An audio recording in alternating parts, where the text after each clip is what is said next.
What's up, everybody? It's your man Joe, and you're checking out You Know I Got Soul.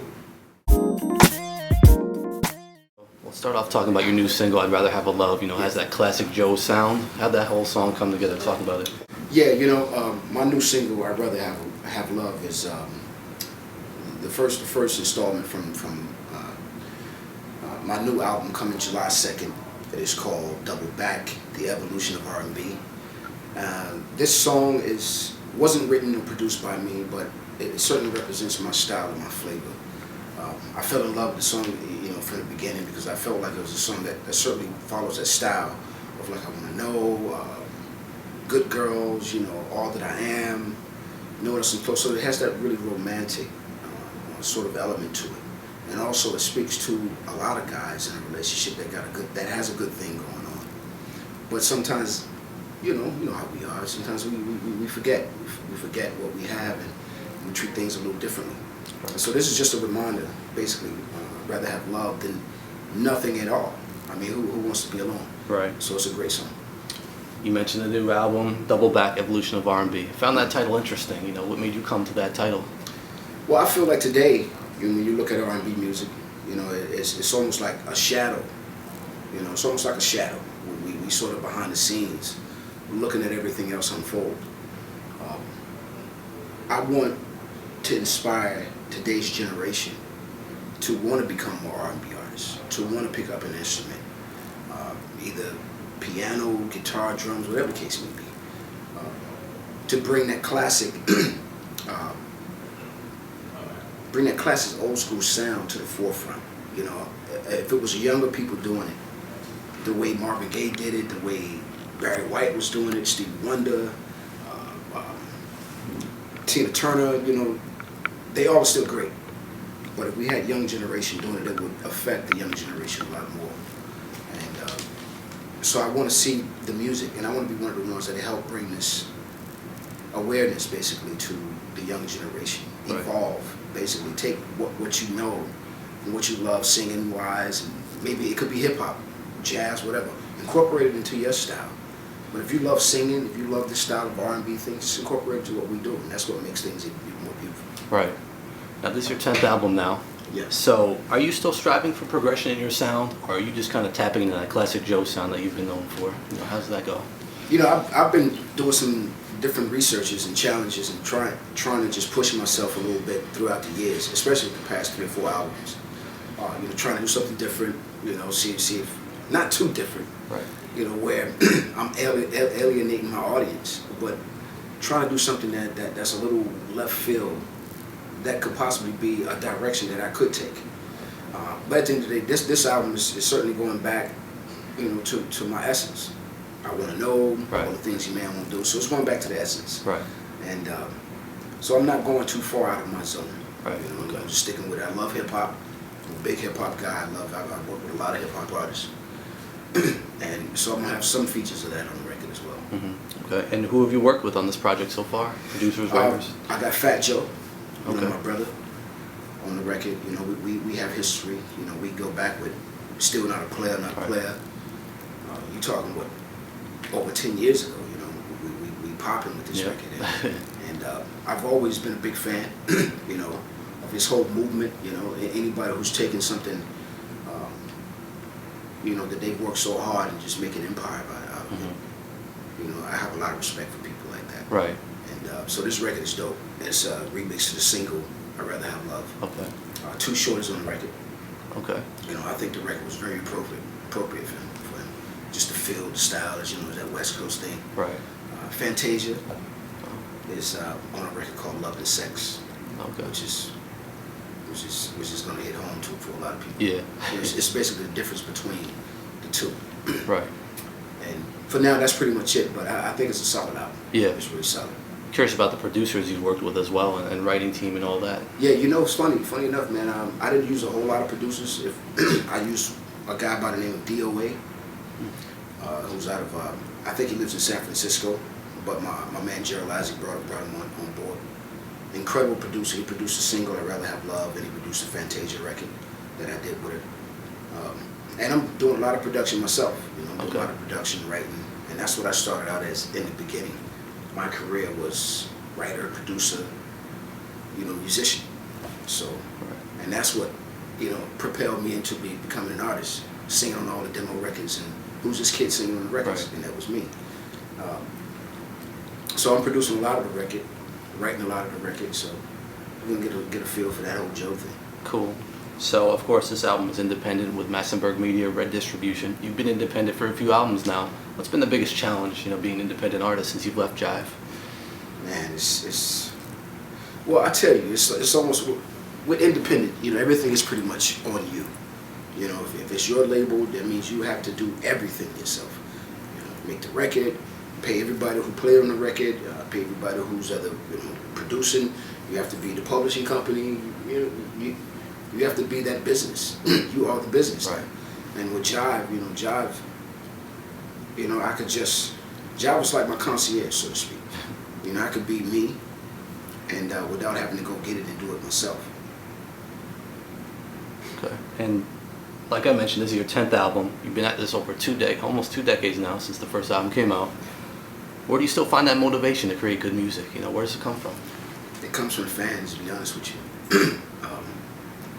If it wasn't for an audience listening and wanting to hear it, it wouldn't matter. So for me, it's about having an audience that really appreciate what I do and looking forward to the next project. Right. And trust me, it's therapeutic for me at the same time because I love creating. I love making, being in the process of starting from nothing and making something incredible. Right. So I enjoy it, first of all. So, but I also feel a responsibility for my fans because I'm that guy. I'm a fan of music as well. So I want someone to put out music that I love. Right. If I'm a fan of their music, to put it out. What are you waiting for? Right. Come on, give it to us. Why are you holding on to it? So I like to put it out there. Cool. As a veteran in this industry, you've influenced a lot of artists. I talked to many up-and-coming acts here in New York City. They mentioned you as an influence. Nice. Ton. So what does it mean to you to be able to have influenced such a generation of up-and-coming artists? Wow. It's the same guy who I was. It's a blessing, really. Yeah. I still have, big influences in my life as far as artists. Even new artists come out and inspire me. Right. I'm inspired by Bruno Mars right now. I think he's a very talented young kid who has his finger on the pulse. And at any moment, he's going to write the biggest record you ever heard. And he's that talented. So for me, it makes me feel incredible. I feel great to know that I've affected, some sort of soon-to-be artists in this industry. Right. Inspired them in a certain way. Right. I can't wait to see it. It's an amazing accolade. It is. So, what do you feel you have left to accomplish? You've done so much, nominated for Grammys. You could tour the world the rest of your career and just live off that. What do you feel like you have left to do? I don't have anything left to do. I don't. Because if I die today, everything that I've done it's been phenomenal for me. And I've done everything that I ever could have imagined. It's just been an incredible career for me. Right. You look at where I started from to where I am now. A very southern guy from Georgia, Alabama, who went to church with his family all the time, who supported his family, his dad. Anytime he went somewhere for a ministry. Me being 15, 16 years old, performing. I couldn't get inside of a club because I was too young. I had to wait until it was time to perform. And then as soon as I was done, I had to leave because of rules and having a license for it all. Been through a lot of changes, that started early on in my life.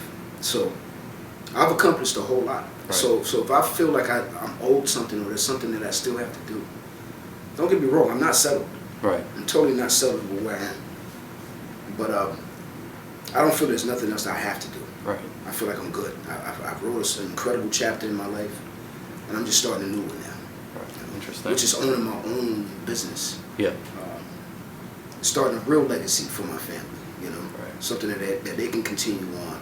My daughter's incredible. She's very bright, very intelligent. So for her, at the end of the day, I want her to be able to have something tangible, to build up on and to take and move on forward. It's a beautiful thing. Yeah, man. Absolutely. So I love to hear the history behind artists. You know, I know you're from down south. You came to New Jersey, I believe, to try to break in. How did you eventually, you know, what was the grind like when you came up here, and how did you eventually get that break? Man, you talk path trains. Yeah. You talk path trains late at night. Yeah. You know, hitting Quad Studios, hitting Manhattan Center. They had a studio there. Yeah. Big studio. Jive Records. I mean, I'm talking about from you go in at like, you know, 2 o'clock, 3 o'clock in the afternoon, and you don't leave until 10, 11 the next morning. Yeah. But it was fun. I mean, I can go back. Vincent Herbert is a real good friend of mine. I've known him for years. We started out together. Well, we didn't start out together, but my career was sort of started with him. Okay. You know, through him. Hired me as a musician, as a producer and a writer. So, man, so much has changed, man. So much has been went on in this life. Right.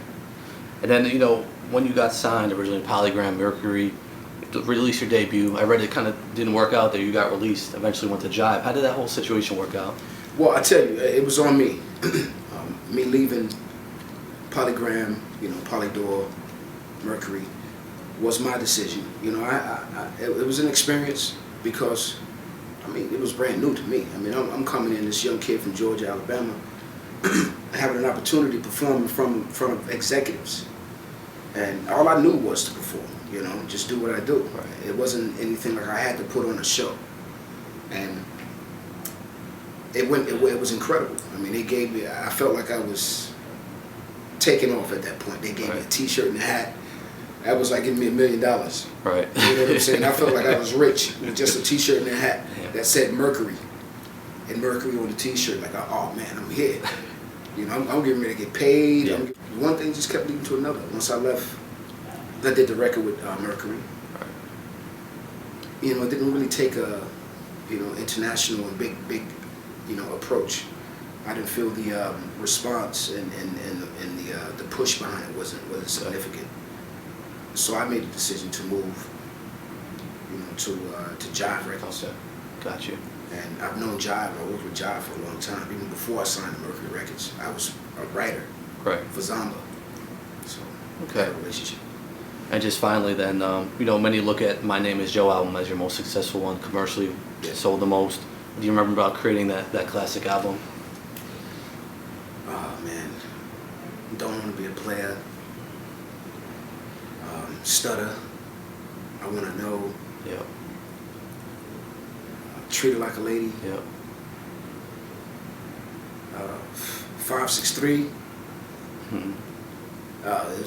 It was just me, you know, having fun, trying to create something that, you know, because I was inspired a lot by a lot of the R&B singers that are, you know, coming up. So I wanted to impress my peers as well. Okay. It was one of those records I wanted to impress my peers. Like, yo, you know, y'all heard my first album and I was trying to show y'all that I'm a singer. I could really do this, believe in my vocal talent. But the next record was like, believe in me as an artist. Right. You know, I can really, you know, change some things. I can really, you know, motivate some things in this musical world. Right.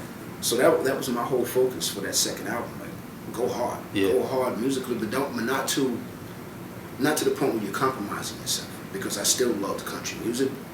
I love rock. I love jazz. So I wanted to incorporate everything, and hip hop. So I wanted to incorporate everything. Yeah. And I went to Nashville and wrote some songs. All That I Am, No One Else Comes Close, on an acoustic guitar with some country songwriters. You know, we sitting in a room with just acoustic guitars, and we wrote in a very organic way.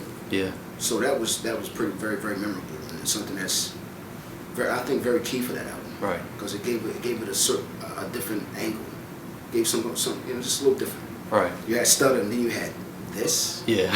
You know, Lionel Richie and shit. Right. Very cool. Love the history behind that. Yeah. So that's all we have for you. Anything you'd like to add? Thanks a lot for the fans for supporting the music, and look forward to the album dropping July 2nd. Double Back, The Evolution of R&B. All the best. God bless you and your families.